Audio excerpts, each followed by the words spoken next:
What are you talking about? I can film.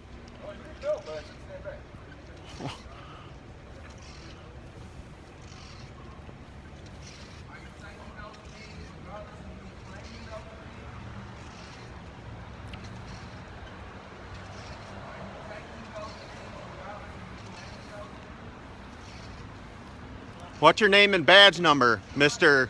Don't get any closer?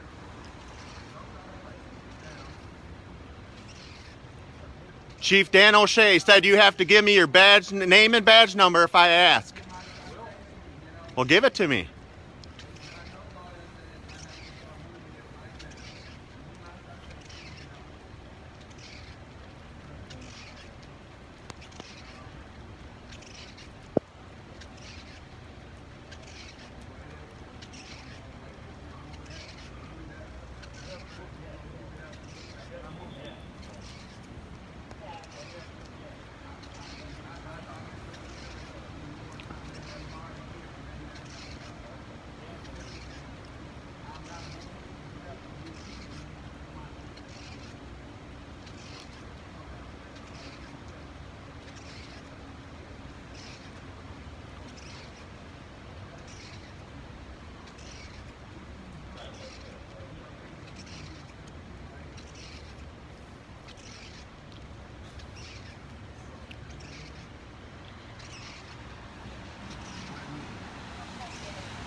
This is the Rockford Police desecrating the memorials that say their name square. This is the officers. What's your name and badge number?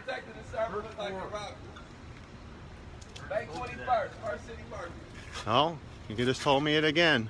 You're the one desecrating the memorials that say their name square.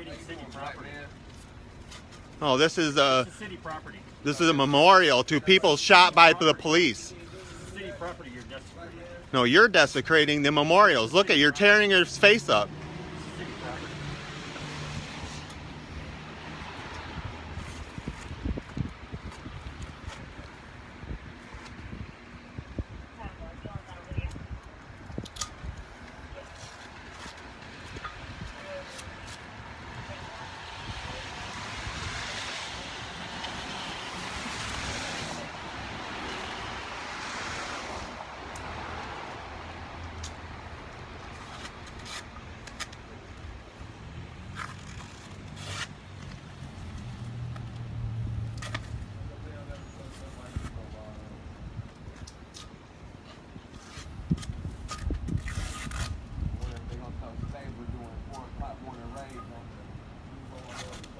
To desecrate memorials in the middle of the night because you don't want to do it in the daytime. Desecrating city property. You're desecrating a memorial to people who lost their lives to police shooting them.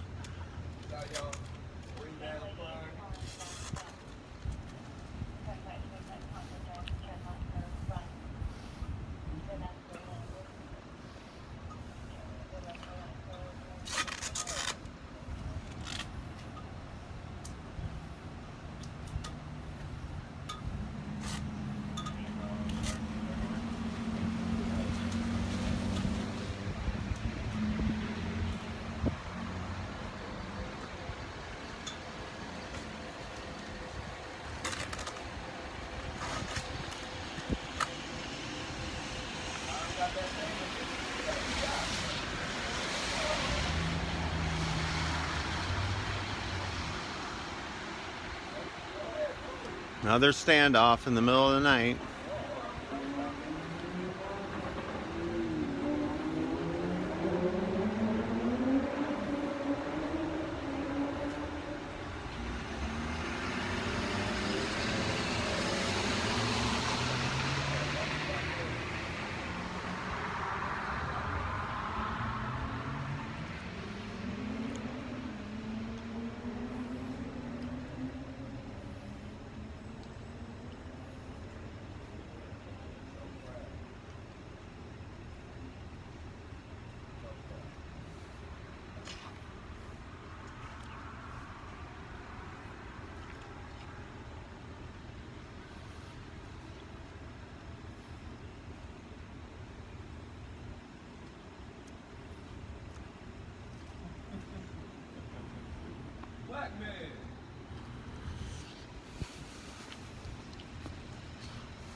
Apparently the baskets are too much for these people.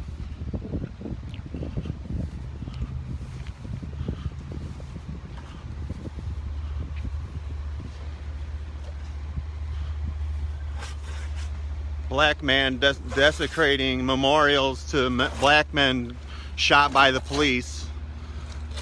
Doing it in the middle of the night because they can't do it in the daytime.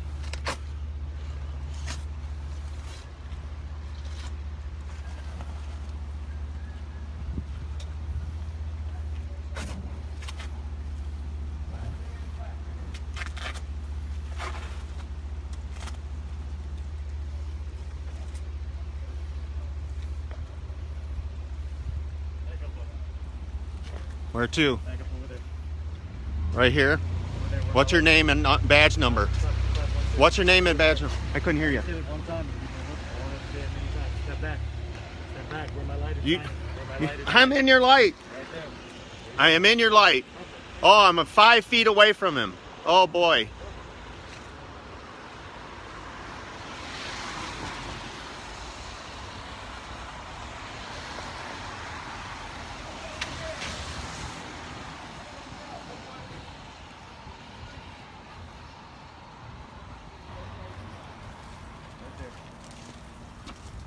What about when he comes to desecrate this memorial? Where will I move then? Let me know. Because you're the authority? You're the fascist? You're gonna come and desecrate memorials to black men killed by police in the middle of the night? Shove me around? Tell me where to stand? Yep. Right there. Right there. Look at the light. Right there. Thank you.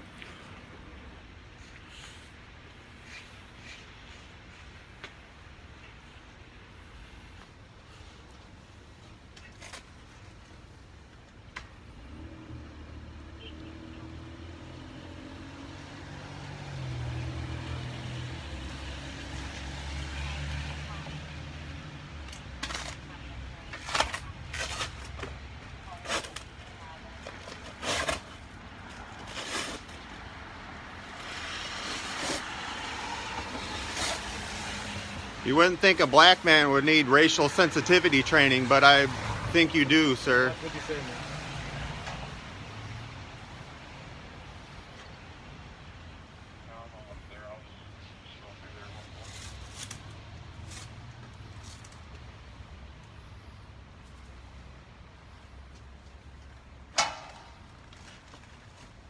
We good.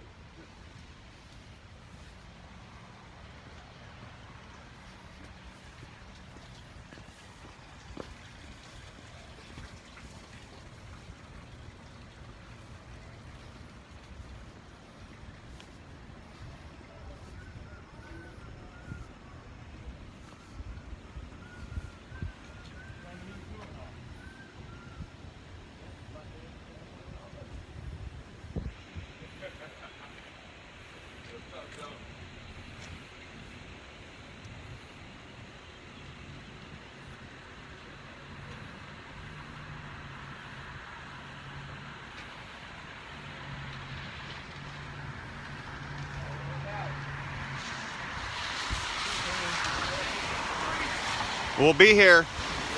Day 184. Hey, hit them streets, black man. Black man, black man, black man. You guys need some racial sensitivity training. Black man. Desperately. Black man. Black man, black man, black man. Ancestors proud of you. Black man, black man, black man. The whole group of the House Negro and the Field Negro by Malcolm X. Educate your black ass. Fucking coon.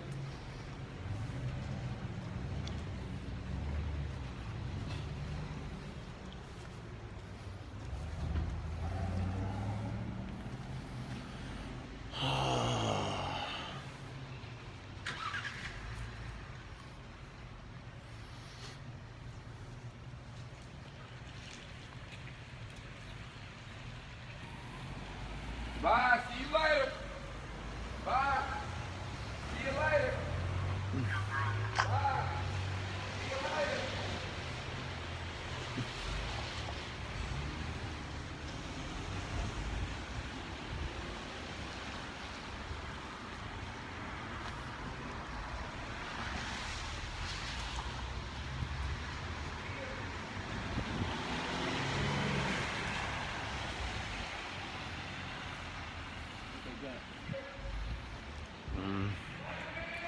They basically did this whole intersection for that one. They took all the baskets. Because I seen them take what I thought was broken bells.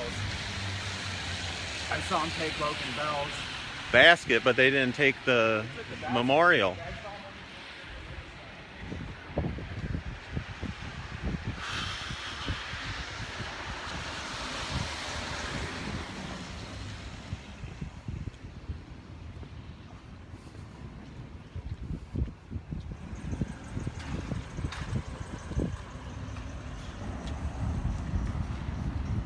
This is the ongoing harassment of May 30th Alliance.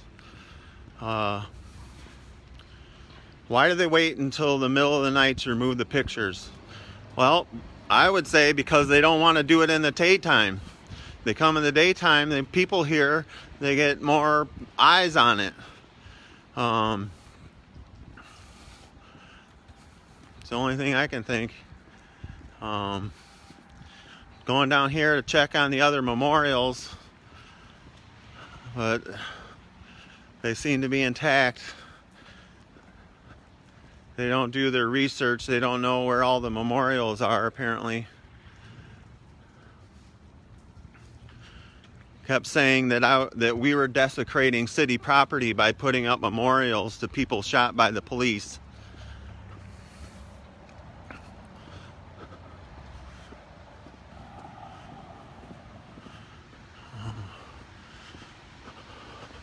I don't think I need to check on Shannon because I don't know, they weren't over there.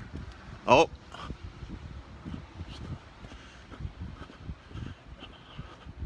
I think they're taking down more memorials.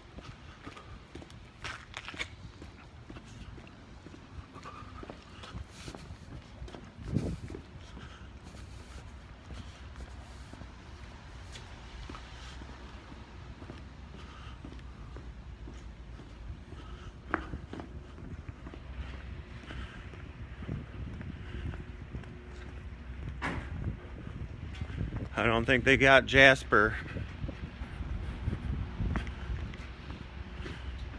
Looks like they're taking down Suzette Babler.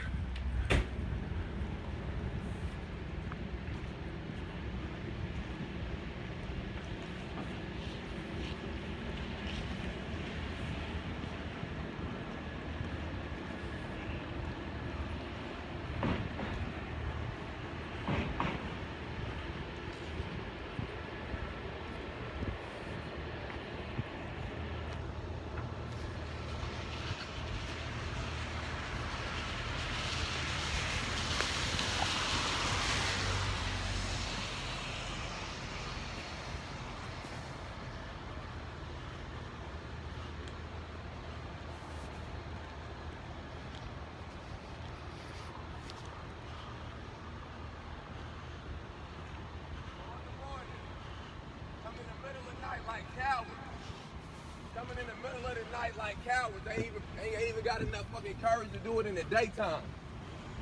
Name and badge numbers? Like cowards. I'm sure his ancestors proud of him. He's not answering to his name and badge number. What's the badge number, D. Ivy? What's the badge number, D. Ivy?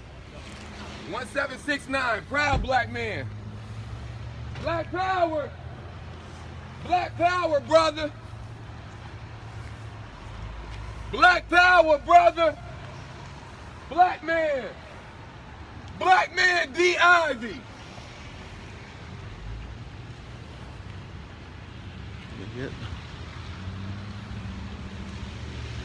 They got Philip Johnson.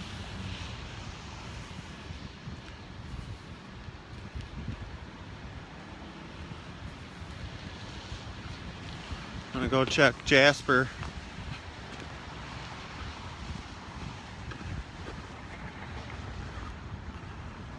Yeah. They got Jasper.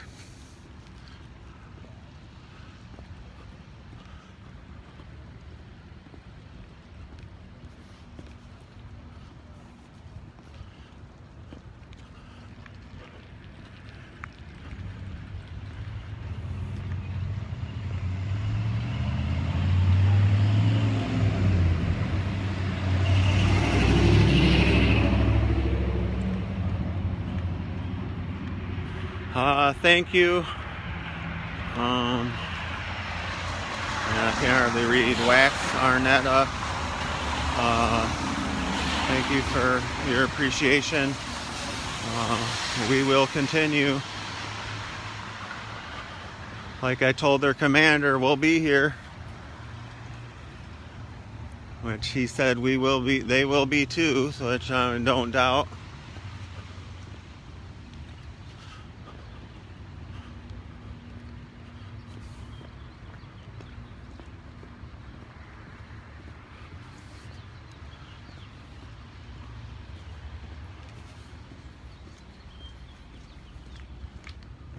They took the Denzels.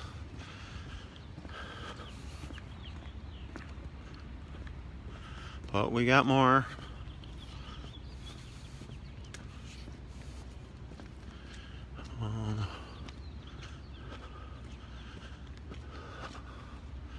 Do one quick check on these memorials over here again. Oh, I see Eddie Patterson still there. And Mike Sagal. So I'm going to head back.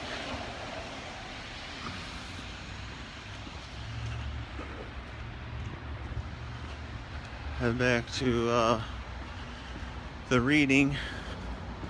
We're doing an ongoing teach-in at Say Their Name Square.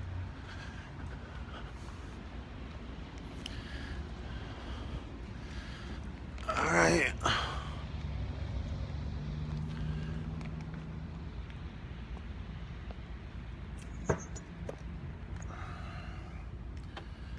Okay.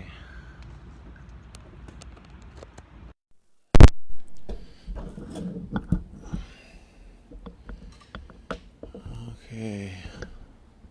Gotta turn the camera around. Oops. There we go. All right. Whew. So that was exciting. More ongoing harassment by Rockford Police Department. Tearing down memorials in the middle of the night.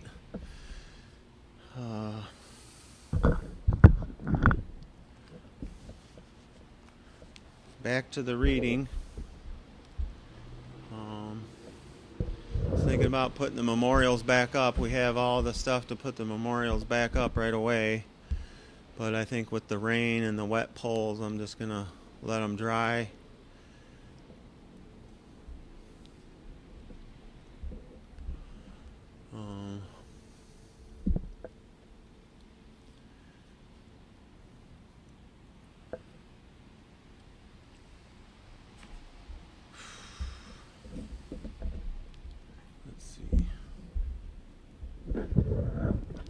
All right, we're doing an ongoing teach-in at Say Their Name Square.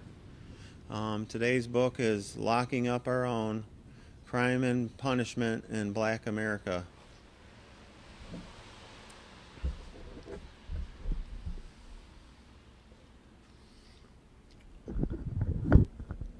Opposition, Guns for Self-Defense.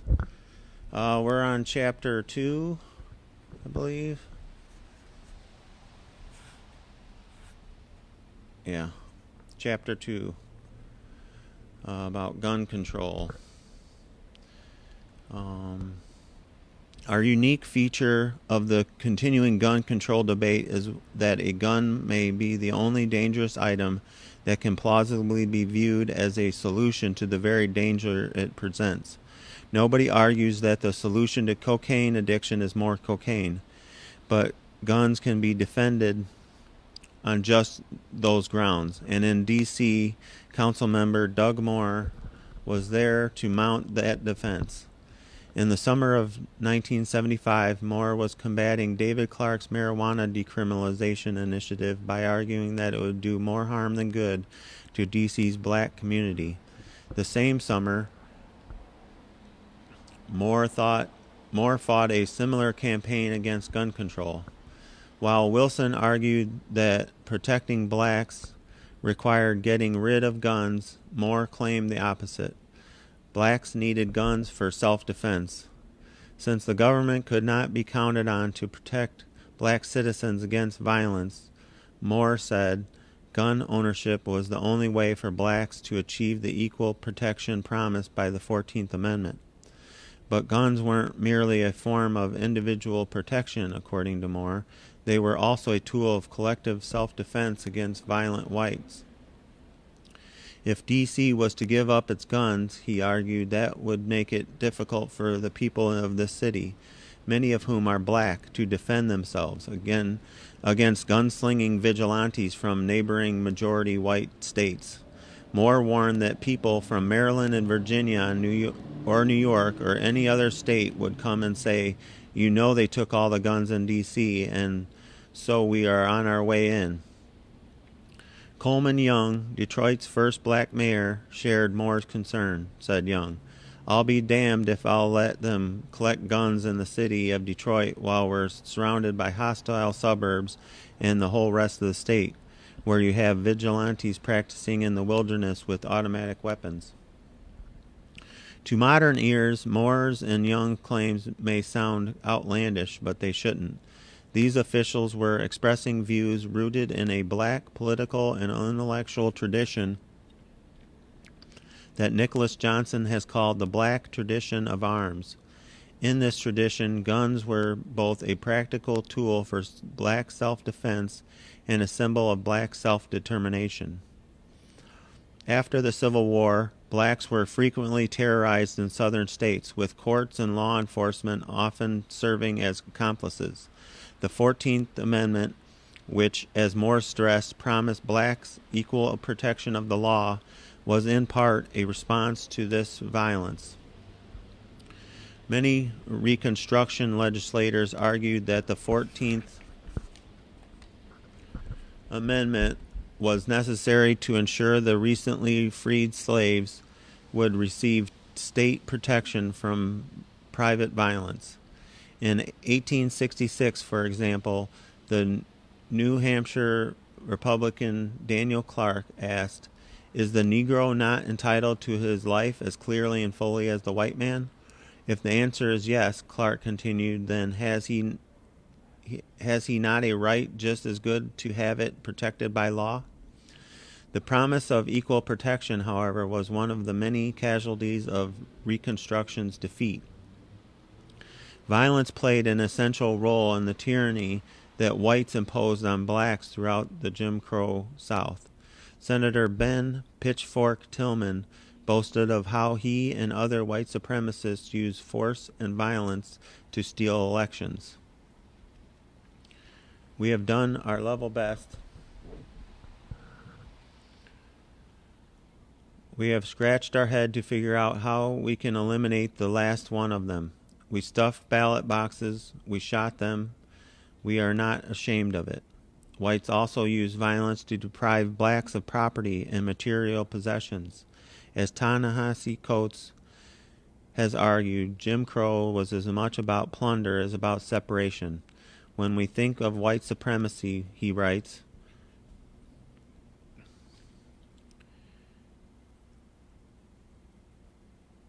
we pictured colored-only signs, but we should picture pirate flags. Just so, and the pirates had guns. Keeping blacks subjugated required that they be unarmed. Alabama's law was typical. Any freed man, mulatto, or free person of color in this state was forbidden to own firearms or carry about his person a pistol or other deadly weapon. Blacks caught breaking the law were subject to incarceration, which in the early 20th century often meant being sold into debt servitude and forced to work in conditions that approximated slavery. According to Douglas Blackman, in an era when great numbers of Southern men carried sidearms, the crime of carrying a concealed weapon, enforced almost solely against black men, would be the turn of the century because one of the most consistent instruments of black incarceration. During Reconstruction, blacks fought state repression with the very tool the state wished to deny them, the gun. After members of white rifle clubs in South Carolina tried to deter blacks from voting in the 1876 election, black citizens signed a public petition declaring, we will tell you it will not do to go too far in this thing. Remember, there are 80,000 black men in this state who can bear Winchester rifles and know how to use them. Guns remained essential to black self-defense into the 20th century. Beginning in 1917, a series of violent racial conflicts erupted in many northern cities. Labeled race riots by the white press, they are more accurately described as organized white-on-black violence. As the historian David Krugler explains, African Americans were not so much rioting as fighting back, counterattacking, repelling violence, above all, resisting. DC's armed response was led by its black World War I veterans, most of whom had fought in the 368th and 372nd Infantry Regiments. Upon their return, these men found that racial segregation had become more entrenched under the leadership of Woodrow Wilson, the same president who had sent them off to war. Wilson restored segregation in federal government agencies and buildings where screens were put up to separate black and white workers. And in 1915, he showed the racist film The Birth of a Nation in the White House. When the Boston newspaper editor Monroe Trotter led a black delegation to Washington to complain about Wilson's policies, the president is alleged to have told them, segregation is not humiliating, but a benefit, and ought to be regarded by you gentlemen. In 1919, when a white mob mobilized to attack blacks in D.C., the city's black veterans were prepared to defend themselves and their families. As a military intelligence agent wrote in a confidential memo shortly before the fighting, these officers and soldiers returning to their homes in Washington have told their grievances and have boasted of their ability to handle guns and of their determination to use the arms in their possession rather than submit to unjust treatment. Meeting at the intersection of 7th and T Streets, Northwest, black drivers assembled a convoy and headed to Baltimore, returning with trunks full of weapons. The fighting with the white mob lasted 5 days, and although black casualties were higher, the two sides were more closely matched than was true in other cities. The resistance by D.C.'s black veterans earned the praise of the NAACP leader James Weldon Johnson, who said, "The Negroes saved themselves and saved Washington by their determination not to run, but to fight in the defense of their lives and their homes. If the white mob had gone unchecked, and it was only the determined effort of black men that checked it, Washington would have been another and worse East St. Louis." The Messenger, a publication confounded by a labor organizer, A. Philip Randolph, cited D.C.'s armed resistance as evidence that a new Negro had arrived. D.C.'s fighting blacks were hailed as an alternative to old guard black establishment leaders like Booker T. Washington and W.E.B. Du Bois, whom the paper lampooned for encouraging blacks to be modest and unassuming and to forget our grievances. And they got a cartoon. I don't know if I can see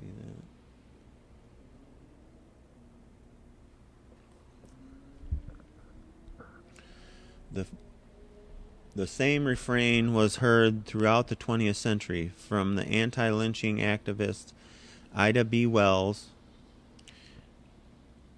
A Winchester rifle should have a place of honor in every black home, and it should be used for that protection which the law refuses to give. To Malcolm X, It is lawful for anyone to own a rifle or a shotgun, and it is everyone's right to protect themselves from anyone who stands in their way to prevent them from obtaining what is rightfully theirs. The list of African Americans who invoked gun ownership as a tool of racial self-defense reads like a who's who of Black America. The black tradition of arms was especially familiar to someone like John Wilson, who had spent much of the 1960s in SNCC. Southern-born SNCC members such as Fannie Lou Hamer spoke openly about their guns. I keep a shotgun in every corner of my bedroom, and the first cracker even looked like he wants to throw some dynamite on my porch won't write his mama again. SNCC members from the North took note to how well armed their hosts were. Remembering his years in the South, my father, James Foreman, wrote, "Self-defense, at least of one's home, was not a concept new to Southern blacks in 1963, and there was hardly a black home in the South without its shotgun or rifle." SNCC's Julian Bond agreed. Almost everybody with whom we stayed in Mississippi had guns.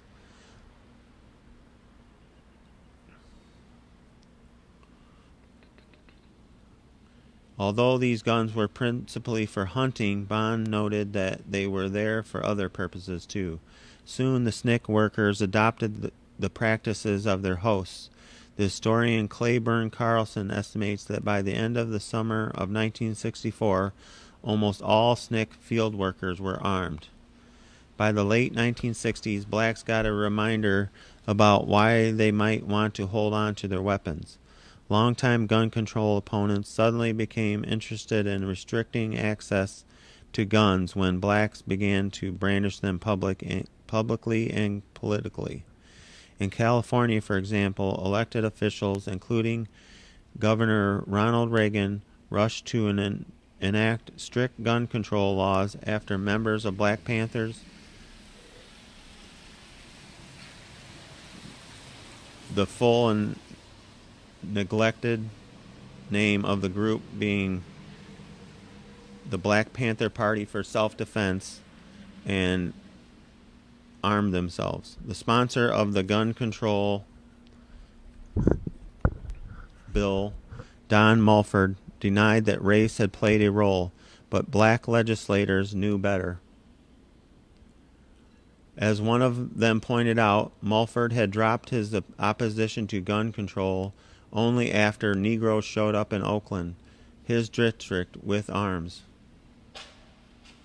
The next year, Congress passed its first gun control legislation in 30 years. Though the law was generally weak, Congress did try to limit the availability of one class of guns: inexpensive, poor-quality handguns called Saturday Night Specials.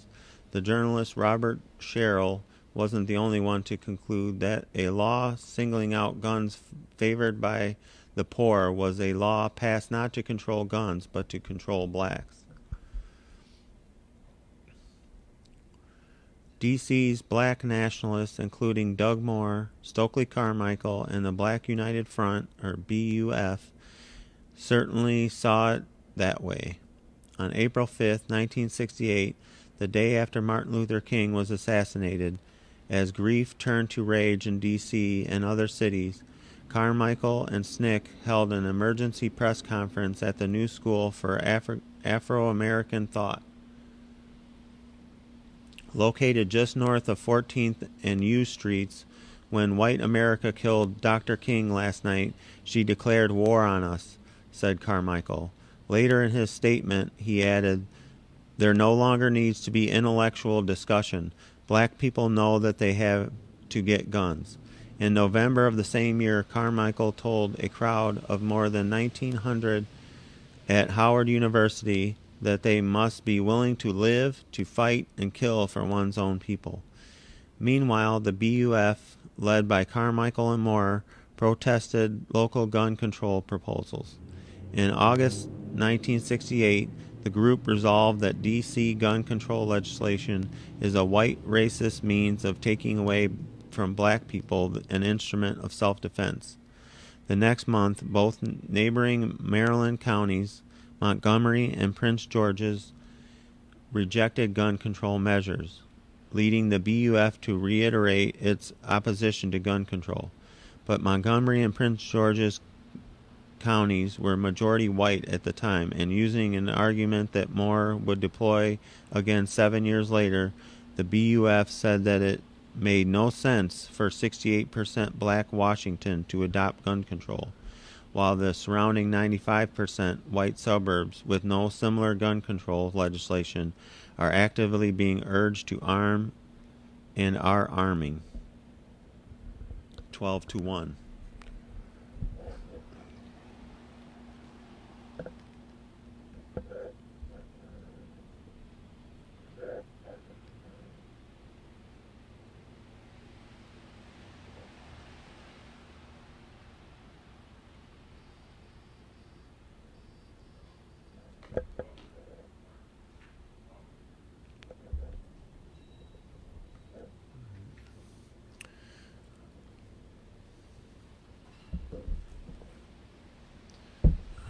I'm going to finish this live.